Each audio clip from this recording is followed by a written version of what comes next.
She whiz. I thought it was going to give me a chance. I'll turn this. That looks so funky. Maybe I should turn around and show you guys where I'm really at, huh? Gosh, I didn't want it to go on yet, but hey, that's okay. We're on. I was going to run and get my glasses, but that didn't happen. Let's turn it around so you can see where I'm at. There's my kitchen. And this is my office area. Good enough, right? And I still have Christmas stuff up. Crazy. I don't know how many of you guys are going to come on Friday night.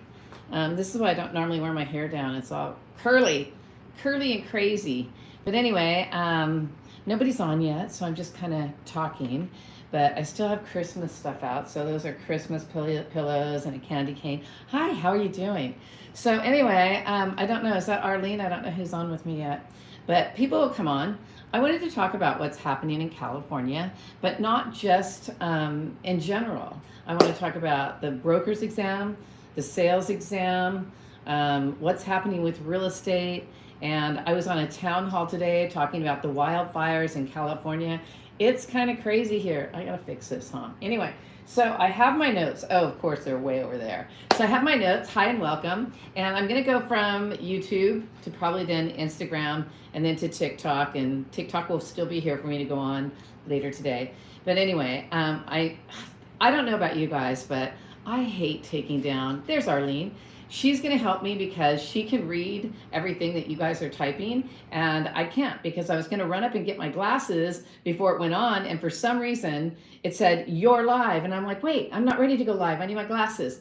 But anyways, let's talk about some of the things that are going on. So I know that people watch my videos and they're studying my videos, and they want to know all the stuff that I tell my students that actually pay for the class.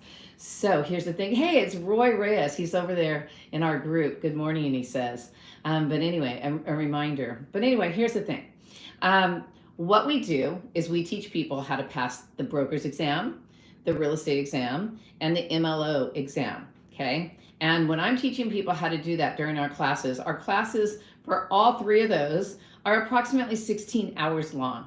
Now, for the brokers, I believe it's $369.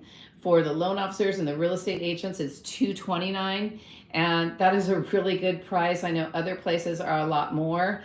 The ones that actually teach you are a lot more because they also include stuff that you really don't need. Like one of them included CompuTrainer. You guys got to be really careful with who you're taking classes from and what tools you're buying. So I know that all my tools work. I've been teaching the exam prep for all these things. Well, the MLO came out in about 2008. But the other ones I've been teaching since 1989. And I know that there's things online that are wrong. For instance, on CompuTrainer, it says city instead of county on one of the answers. That's wrong. And another one, it says, oh, hi, Roy, how you doing? He says, happy Friday. Time to dance. I love to dance. Did you know I like to dance? I can dance like Dancing with the Stars. And I used to dance like that. But anyway, back to what I was talking about. So our students actually come into our class at 8:30 in the morning on Saturday. They don't come in. We do it on Zoom, so you can take the class from anywhere. So we do the class on Zoom at 8:30, and we go to 5 p.m. on Saturday. And then on Sunday, we do it again from 8:30 to 5 on Sunday. So on Saturday and Sunday, all day we're giving you information. So if you find an exam prep thing that's like 2 hours or 4 hours, don't really expect that to help you pass the exam, okay? So what we do is we go through information, about 6 or 8 pages of information. Then after we're done with that, we go through questions and answers, some questions and answers that you might actually see on the real exam. And then we do that again and again. And so what I do when I'm teaching the class is I say stuff over and over. Like I start talking about in the very beginning of class, I talk about elevations, how I live in a cul-de-sac. And on the outside of the house, it's the elevation. That's the elevation drawing when you go into a brand new home, into a brand new tract of homes, and they show you the elevations. That's the outside of the house. But I'm not really telling you that, guess what? At the end of class, when we start talking about the drawings and the construction stuff that you have to know, we talk about elevation. So I already taught it to you. So in the back of your subliminal mind, you already know what it is. So there's a lot of test taking tips that I teach and how I repeat stuff over and over. And people literally say that when they're taking their broker's exam or their sales exam or their MLO exam, that it's like I'm sitting on their shoulder answering their questions for them because they hear me and my stories why they're taking their exam. So tomorrow morning at 8:30 a.m., class starts. The other thing that's really cool, which most other schools, in fact, I don't think any other schools do it, we allow you to take our class up to 3 times before you take your exam. Now, the thing is the reason it's 3 times is because if you hear something 3 times, you will remember it. So during class, I say it about 9 to 12 times. So if you hear it 3 times, 9 to 12 times, you're sure to know everything that's on the exam. Now, the other thing I want to mention is the exam is changing. So starting in 2019, they realized that they had a lot of old questions. So what they did is they started out with 1,500 questions. And those were the original 1,500 questions. So they had 10 tests that each had 150 questions. Okay, so then when you went in to take the test, you used a Scantron, if you remember what a Scantron is, and you had to bring your own number 4 pencil. If you didn't bring your own pencil, you couldn't take the exam. And then if you were really lucky, within about 2 weeks, you got your scores. Well, they don't do that anymore. So when they got the computers, so they actually got computers, they look like they're from the 1980s. You look down into the computer while you're taking the test, and they tell you where to sit. And then when you start your test, you're looking down into the test computer, okay? So as they started moving forward and we had computers, they started adding questions and more questions. So right now they had 9,000 questions.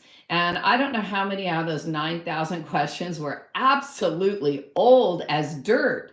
Like they talk about how we write offers and how we meet with the sellers and the seller's agent, which I absolutely love. In fact, I still try to do that. If I have an offer, I call the agent and I ask, is there any way I can meet you at the seller's home so that we could talk about the offer? Because if they get to talk to you and they understand why your offer might be slightly lower than what they're asking, it may be because the house is not going to appraise. So you guys have to know how to get the value and how to be spot on the value. But honestly, on the test, it says that you meet with the seller and the seller's agent. Well, we don't do that anymore. And it's so unfortunate because when it first started, they made us fax offers. And faxing offers was really crazy because we had to have this cover sheet, and it's really weird how it worked because you put the cover sheet on and then you put your offer there and you send it through the fax machine, and somehow or another that cover sheet turned it into a PDF. That's pretty cool, right?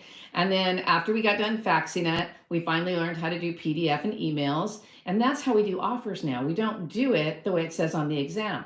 Also, back in the day, we used to ask for a check from our client. If you're representing the buyer, we used to ask for money. Okay, we don't want to touch their money no more, because if you touch their money, you have to have a trust account. Now, most real estate offices do not want a trust account. And the reason they don't want a trust account is, quite honestly, red tape. So in order to avoid red tape, most real estate offices do not have trust accounts anymore. They only have trust accounts if you're doing property management. So lots of information there. Now, as for what's happening in California and the wildfires, it seems like I just talked about a bunch of test stuff, and now I'm going to throw some wildfire stuff at you. I think I'm just going to hold back on that, but I will tell you the stuff about the wildfires is very brief on what I learned today. I was in a town hall meeting, and a lot of people are trying to rip people off. Now, think about this, you guys. They've already lost their home. They've lost everything they have. They don't need anybody to rip them off. And so I don't know, I'm probably going to do another video for mom and pop landlords, because mom and pop landlords don't know what they don't know. And if you don't know what you don't know, and you rent gouge those people, or you do something you're not supposed to do, you can get sued. And so we don't want any of our people to go through a lawsuit because they're a mom and pop landlord and they don't know what they're talking about. So we're going to do a video on that for you. I'll do an upcoming video on commercial real estate, because commercial real estate, you know, even if somebody's just leasing a property, you can make, so when you're helping somebody with a home lease, you know, sometimes, property management companies will put they'll pay you like $100, and you're driving these people around and you're finding the perfect home for them. And you're even writing an offer and you get like $100, because with homes, they have property management companies that put them on the MLS. But with commercial property, everything's negotiable. And it's kind of fun because you don't write the offer up, you write a proposal. And I think we'll do a class on how to write a proposal and how to make sure you know what you're doing so that you don't look stupid when you're writing an offer. But we're doing a commercial deal right now, and it's absolutely fun and amazing. And we have a great person he's looking to open. It's called Ben's Beauty. And he has a Ben's Beauty right now. Guess where? In Pasadena. His place is still okay. They did say they got a lot of dust and a lot of soot in there, but they're still in business, which is great. So if you ever want to ask me about Ben's Beauty, feel free. And if you ever want to ask me anything about real estate, hey, jump in. I see somebody says she's fun. Oh, you guys are so funny. I try to be fun, but I had to do my hair and makeup today because I'm auditioning for a skincare thing. But anyway, hey, you got to have fun sometimes, right? But like I said, if you have any questions about real estate, go ahead and put it in my chat or in my comments, and I will definitely answer your questions. I am going to go now. Oh, thank you. I'm going to go now to Instagram, and then I'm going to go to TikTok. So if you want to follow me on over, my Instagram is SharonButler.RE standing for Real Estate Pro. And come on over. And if you want to pass your real estate exam the first time and not waste any time, because think about this, you're not just wasting time, you're wasting possible deals. So if you want to pass your real estate exam the first time and your broker's exam the first time and your mortgage loan officer exam the first time, then come and take our class. It's worth the money. Talk to you soon. Bye. I'm going to try to shut this off without my finger looking ugly. I'll never get that. I know if I go like that, right? Anyway, of course it's not going to do it. I can't get it to go off. I guess you're stuck with me and I can't get it to, it doesn't want to shut off. So I guess I'm just going to have to play with it sometime. Well, or take it off, right? Take it off, turn it around, do all that good stuff and shut it off, right?